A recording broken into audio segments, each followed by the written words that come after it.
कहाँ दिल मेरा उड़ता चला जाए, एक बूंद से सागर बना जाए, ठहर जरा ठहर यहाँ। आजकल आप लंदन में अपने स्टैंड-अप रूटीन के साथ हैं, आप पूरे यूरोप का एक टूर करके आए हैं। पहले तो हमें उसी के बारे में कुछ बताइए कि किस तरह से आपका प्लान बना, किस तरह के शोज़ हो रहे हैं और कैसा मज़ा आ रहा है? बहुत ज़्यादा मज़ा आ रहा है। तो हम जा रहे हैं ब्रिटिश एयरवेज से लंदन, और अभी भी फ्लाइट में इन्होंने कहा कि सैलेड है, इतना सारा सैलेड मुझे पता नहीं कैसे खत्म होगा, मेरी आंखें चुंधिया गई। ये है मेट्रो स्टेशन की गुफा।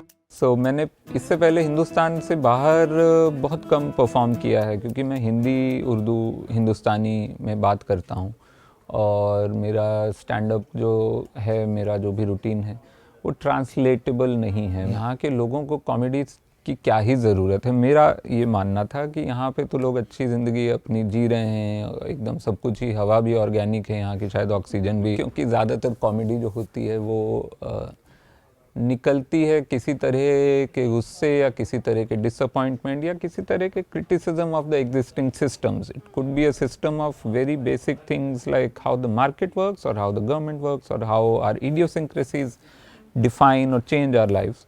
तो मुझे लगता था यहाँ क्यों कोई कॉमेडी देखेगा, पर बहुत सारे लोगों ने बोला कि आप आइए और परफॉर्म कीजिए, हम आएंगे देखने. तो हमने फिर ठीक है, एक लीप ऑफ फेथ टाइप एक कर लिया बुक. पिछले महीने की खबर है, एयर इंडिया के एक फ्लाइट में एक औरत को एक बिच्छू ने काट लिया. बिच्छू के कितने बुरे दिन आए हैं कि एयर इंडिया फ्लाई करना पड़ रहा है. ज़्यादातर मेरे कॉन्टेक्स्ट जोक्स के जो हैं वो what is happening back in India हैं. तो इंडिया में किस तरह की चीज़ें हो रही हैं, उसमें बहुत ही मासूम सी चीज़ें भी हैं बहुत सारी, कि अभी हमने चाइना का एक कबूतर अरेस्ट कर लिया था और फिर 6 महीने बाद उसको बाइज्जत बरी किया गया, क्योंकि बंदरों का आतंक बहुत है दिल्ली में. तो बंदरों को हटाने के लिए, भगाने के लिए उन्होंने लंगूरों के कटआउट लगाए हैं. या फिर पंजाबी जो हैं हिंदुस्तान के, जो जैसे मेरी फैमिली जो पार्टीशन के बाद जो कि हिंदुस्तान आए, तो उनकी ज़िंदगियां बाकियों से अलग क्यों हैं और कैसे हैं, और उनका ट्रॉमा को लेकर किस तरह का हम लोगों का रिस्पांस रहता है पंजाबियों का, उस पर एक बहुत बड़ा हिस्सा है. वी विल तो हम पॉलिटिकल कॉमेडी वगैरह के बारे में बात करेंगे, लेकिन यू जस्ट सेड कि आपकी फैमिली पार्टीशन के वक़्त पाकिस्तान से आई थी, तो वहाँ कहाँ से हैं आपका ताल्लुक वैसे? जी, गुजरांवाला से. तो गुजरांवाला के पास, मतलब गुजरांवाला डिस्ट्रिक्ट हो गया, लेकिन वहाँ पास में एक गांव था वानिकी नाम से. तो वहाँ से आए थे नाना नानी, और दादा दादी भी नज़दीक ही फैसलाबाद से. हाँ मैं बताशे बंदे तेज चलो. अब बस हम ही से उम्मीद थी कि अपना जीवन कंट्रोल करें, इसलिए हमें घर से दूर भेजा जा रहा था. हमें यहाँ नहीं रहना, जगह नसुड्डी है. सब ठीक हो तो फिल्म में मैं क्यों हूँ उसकी एक छोटी सी कहानी है जो मैं कई जगह सुनाता हूँ, लेकिन मैं यहाँ भी बात निकली है तो मैं सुना देता हूँ. वो ये कि मेरे दादा जब आए हरियाणा में पार्टीशन के बाद, so he was a street painter, sign board painter. तो वो साइन बोर्ड बनाते थे दुकानों के और सब. तो उन्होंने वहाँ पे जगाधरी में दुकानों के साइन बोर्ड बनाते थे, और करीब 1952 या 54 या 56, वो ठीक से किसी को नहीं पता है, लेकिन 50s में वहाँ एक सिनेमा हॉल खुला यमुनानगर में, और उसके पोस्टर बनाने का काम आया, जो कि इन्होंने, मेरे दादा ने शुरू किया, और उनके 2 बेटे जो कि मेरे पापा के 2 बड़े भाई. तो हमारे ख़ानदान में पेंटिंग और ये पोस्टर बनाने का काम शुरू हुआ.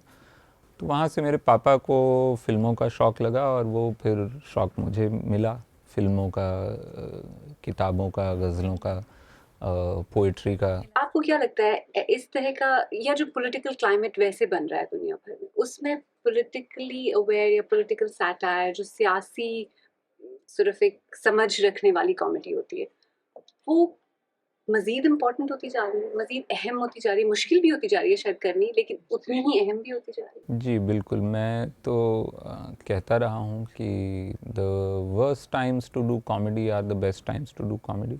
मुश्किल है, लेकिन साथ ही साथ ज़रूरी भी है, क्योंकि कुछ चीज़ें हैं जो अगर नहीं कही जाएं तो वो न्यू नॉर्मल बन सकती हैं, तो उन पे बात करना ज़रूरी है. दूसरा, मैं अपने स्टैंड अप शो के शुरुआत में ये बात कहता हूँ कि आजकल कॉमेडी करना बड़ा मुश्किल है, क्योंकि हमारा डायरेक्ट कंपटीशन है रियलिटी से.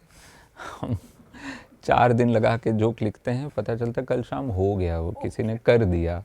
वो जो कि हमारा जोक था, जो हमारा एक एग्जैजरेशन था किसी चीज़ को लेकर, वो कल शाम हो गया। तो अब हमको फिर नया एग्जैजरेशन सोचना पड़ता है किसी चीज़ का।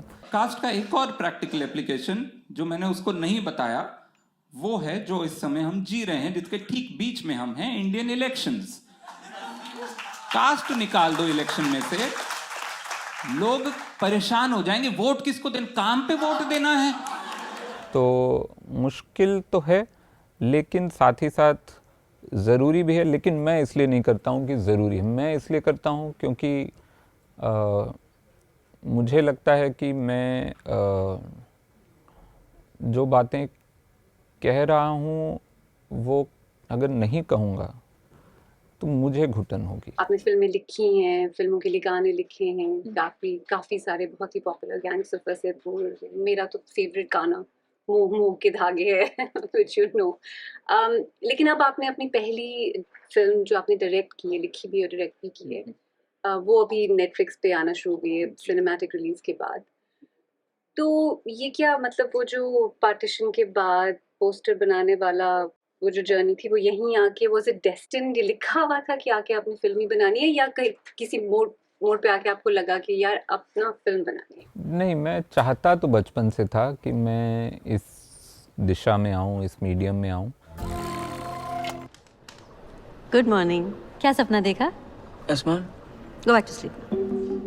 मतलब मैं पढ़ता बहुत था, क्योंकि मेरे पिताजी ने मुझे पढ़ने का शौक़ दिया विरासत में, और वो खूब पढ़ते थे। और किताबें हम लोगों के पास, मैं और मेरा छोटा भाई, बचपन से किताबों का हमेशा एक पूरा एक भंडार हमारे पास होता था। धीरे धीरे मुझे समझ आया कि दुनिया में सबसे, मेरे ओपिनियन से उस उम्र में 16-17 साल में सबसे कूल लोग होते हैं जो राइटर होते हैं, क्योंकि वो कहाँ बैठ के किस दौर में, किस ज़माने में कुछ लिखते हैं, और फिर हम उसको कई सालों बाद पढ़ते हैं, और फिर भी हम उस दुनिया में पहुंच जाते हैं। फिर फिल्मों का बहुत शौक़ था, तो जब दोनों का कनेक्शन समझ आया कि अच्छा ये भी एक चीज़ है और फिल्म भी एक चीज़ है, और ये लिखी जाती है, और लिखने में इसमें फिर साथ में और बहुत सारी टेक्नोलॉजी जुड़ी हुई है, तो हमेशा से था मन में।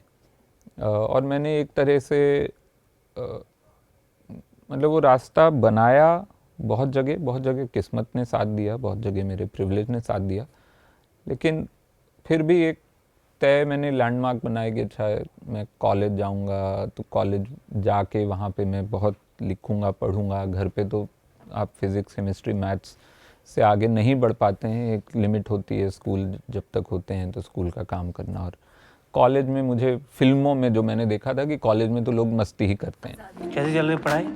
हम पढ़ रहे हैं जितना होता है हमसे। जितना तुमसे होता है उतना नहीं पढ़ना है, जितनी मानवीय क्षमता है उतना पढ़ना है। मैं जब वहाँ पहुँचा तो मुझे थोड़ा धक्का भी लगा कि ये तो झूठा था, फिल्मों में तो दिखाया था, यहाँ तो 80% अटेंडेंस चाहिए, तो फिर हम बाहर कब पार्क में जाके नाचेंगे कब? हाँ तो ये तो थोड़ा सा गलत हो गया, धोखा हो गया हमारे साथ। पर वहाँ पे फिर भी मैंने पढ़ना शुरू किया, नाटक लिखने शुरू किए, एक कॉन्शियस वे फॉरवर्ड ढूंढा। और फिर मैंने नौकरी भी जब ली, मेरी कॉलेज से जब कंपनियां आई वहाँ पे कैंपस प्लेसमेंट्स के लिए, तो मैंने कोशिश की कि बॉम्बे या पुणे की नौकरी मिले। तो पुणे की मिल गई मुझे, जहाँ फिल्म इंस्टीट्यूट है और जो नज़दीक है हमारे मुंबई से।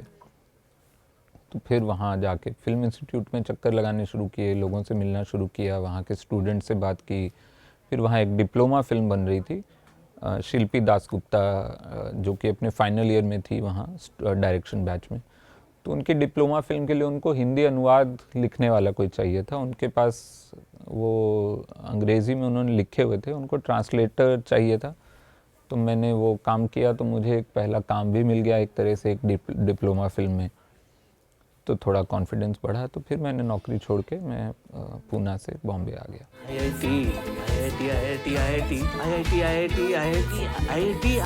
आपने भी IIT से ही एक्चुअली अपनी तालीम हासिल की है, तो इसमें ऑटोबायोग्राफिकल एलिमेंट्स भी हैं जो आपने खुद एक्सपीरियंस किया, जिस तरह से आपको कभी वो पॉइंटलेस लगा, कभी सही लगा, और वो नाविगेट जिस तरह से आपने किया? जी, काफ़ी सारे ऑटोबायोग्राफिकल एलिमेंट्स हैं। पहला तो ये है कि वो जो फिल्म का जो टाइम पीरियड है, जो दौर है, उसी साल मैं भी 12वीं में गया था, 1998 में। तो उसी साल की एक कहानी है। और लखनऊ में मैं रहता था उस समय। उस दौर के जो इंडिकेटर्स थे, जो न सिर्फ प्रॉप्स या साउंड्स या विजुअल्स और लोकेशंस में दिखते हैं, बट एक जो टेम्परामेंट था लोगों का, एक जो सेंसिबिलिटी थी, एक जो कन्फ्यूजन था दुनिया को लेकर। उस समय दुनिया बड़ी लिमिटेड सी थी। आप जहाँ भी रहते थे आपके लिए वो एक तरह की पूरी दुनिया होती थी, आप बहुत ज़्यादा बाहर नहीं निकलते थे। तो वो जो टेम्परामेंट है और वो जो माइंडसेट और उसके साथ के जो कॉम्प्लेक्सेस आते हैं, वो सारे के सारे मैं चाहता था कि इस फिल्म में एक तरह से आएँ और वो सिर्फ उस दौर के हों, वो आज के न लगें, वो लगे कि हाँ एक दुनिया थी ऐसी जो अब खो गई है।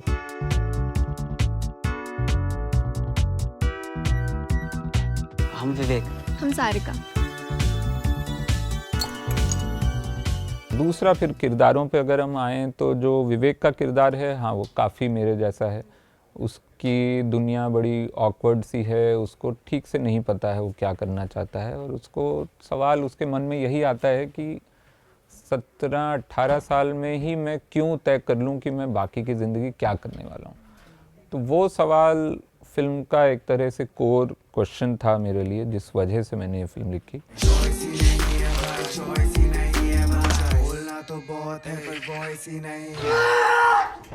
सब पॉइंटलेस है। शायद इसी वजह से काफ़ी स्लाइस ऑफ लाइफ टाइप की एक्चुअली फिल्म की फीलिंग दी है। ओवरली ड्रामेटिक नहीं है, ऐसा लगता है कि बिल्कुल नॉर्मल आपके पड़ोस में, आपके घर में इस तरह की चीज़ें शायद।